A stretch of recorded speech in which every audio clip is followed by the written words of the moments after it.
Hey everyone, you are watching Jett Plays. I'm Jett from inthirdperson.com, a website about video games, board games, comic books, and other nerdy pursuits.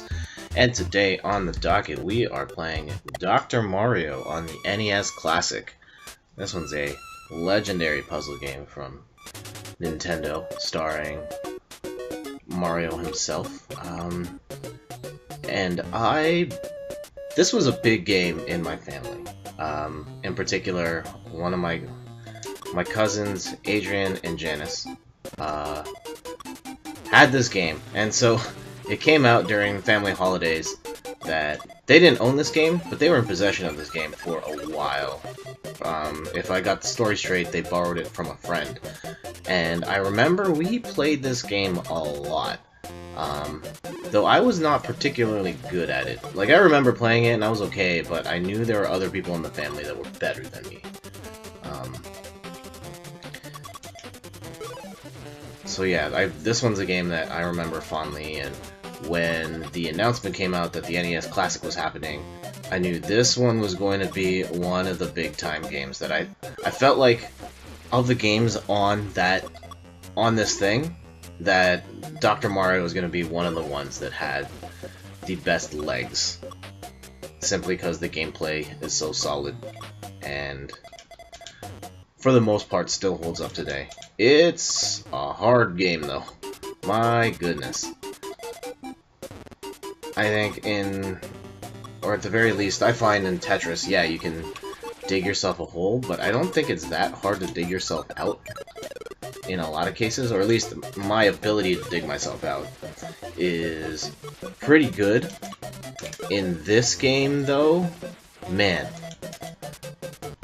once you start to make mistakes and pile things up, it gets so difficult to get yourself out of a jam. That being said, I have a vivid memory of beating the hardest level in Dr. Mario at least once, and now that I'm playing it, I think my memories failed me. I look at that final board and I think, how could anyone beat this ever?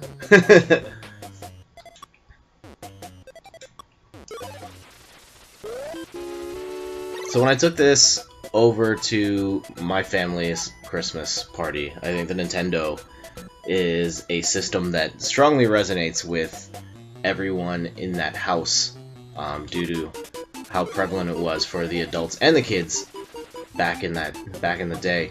And one of the questions that came up a lot was, where's Tetris? And I said, you're right. Where is Tetris? It's unfortunately not here. Probably because of rights. The rights of Tetris have jumped multiple times, and it's unfortunate because Tetris is one. I know it's probably more if they did a Game Boy Classic, you have to get Tetris. On the NES, I think they should have gotten it because that was a big time game, but I can kind of see why they didn't include it, unfortunately. Yeah, that was probably the big snub for me of why the heck isn't this in the NES Classic. It would be that and Contra. Super Contra, while that's a fine game, that is not the Contra people want to play. We still have to make the video for that. I know I did, when we first did the NES Classic, I grazed through it, did not get very far in it at all. But I do plan on playing that again, but this time using the lives code to get 10 lives versus 3. We should be able to get a little farther in that next time around, hopefully. We'll see how that goes.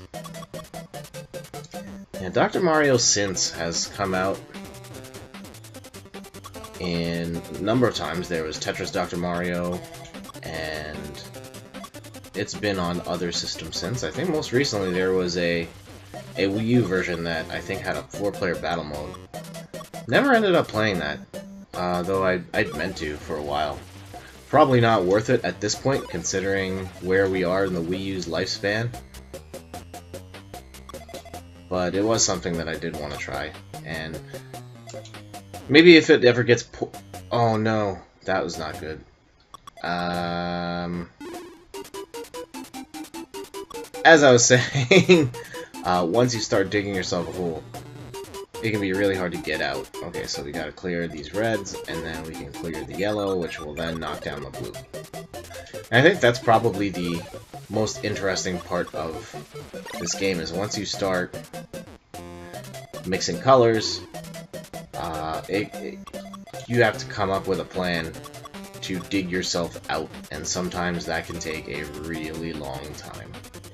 And at certain difficulties, you're going to have to dig yourself out of you're gonna have to dig yourself a really big hole in order to just get by on the immediate stuff right away, and then find a way to clear that all out later. Oh man, I need a red piece.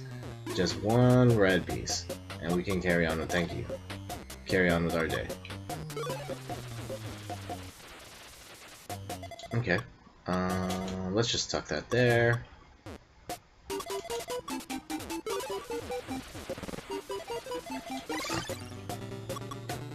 My memory of this game fails me in regard to how good I thought I was. And I kind of mentioned this, how that hard. I feel like I beat that hard level once, and was able to get through. Yeah, I was beat that hard level once, and when we first got the NES Classic, like I could breeze through the lowest level no problem. But once I jacked it up to level 5 and just got destroyed. I was not ready at all for how difficult that was going to be. Oh, okay, let's try and slip that through here. Oh no, not quite what I wanted, but definitely not what I wanted, and this is looking really bad.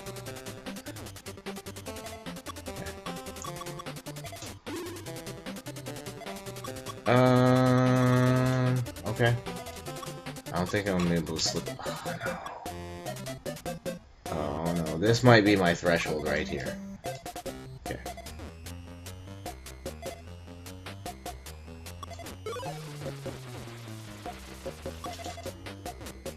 Yeah, see, now I'm gonna dig myself a big hole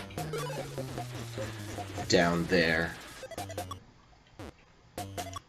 Well, hopefully this pays off.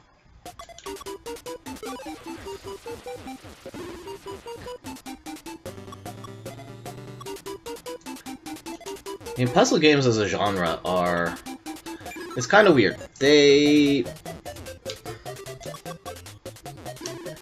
were huge in the 80s. Can I flip? Oh no, that's not gonna work. Okay, that's fine.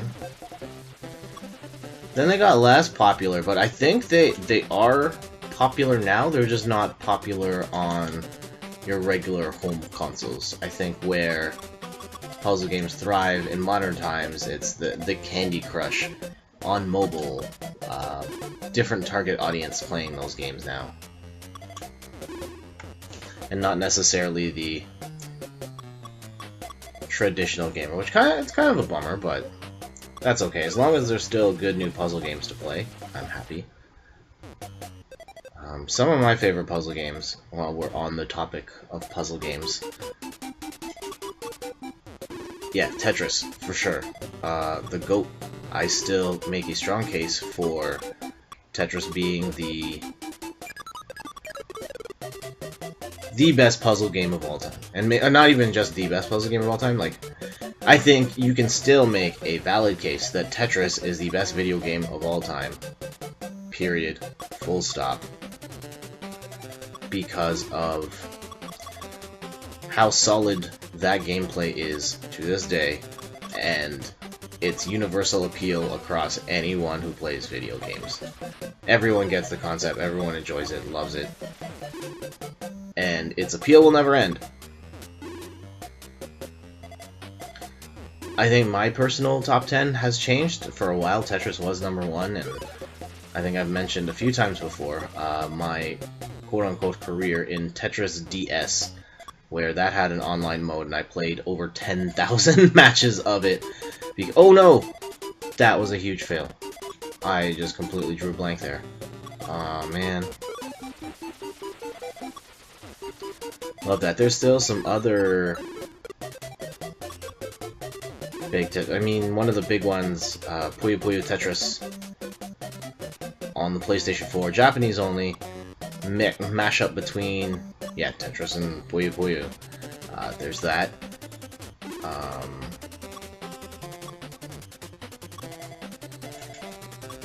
Okay, this is going to take a while. This is probably going to be the end of the video after we beat this, if we beat this. What other puzzle games? I don't know how much you guys remember Tetris 2. It was very similar to this, actually, where you had to get 4 colors in a row, but the pieces were different.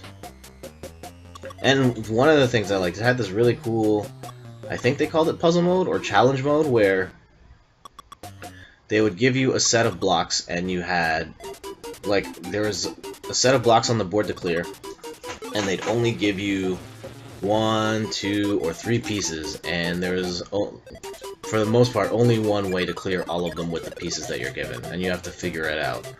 And that was actually a really cool mode that haven't really seen much since. I wish more devs would go back to that. Although I guess, no, Candy Crush is sort of like that, but not really. And then the difficulty's goosed up in order to make you pay for microtransactions and all that. Oh, okay, I see, I should have seen this before. That was awesome. Okay. Alright, I think we got this under control.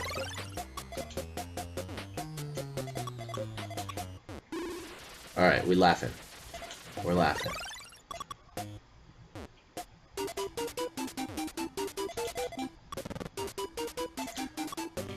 Alright, just drop it.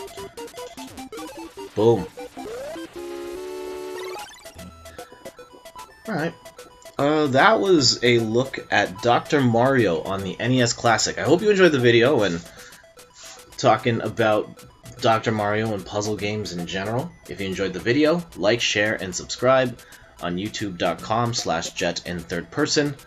Check out the live stream. I know I've been inconsistent about when I do stream, but when I do, you can check me out on twitch.tv/JettFTW. And of course, the website, inthirdperson.com, for more articles and videos on video games, board games, comic books, and other nerdy pursuits. So until next time, I'm Jett from inthirdperson.com, and thank you for watching.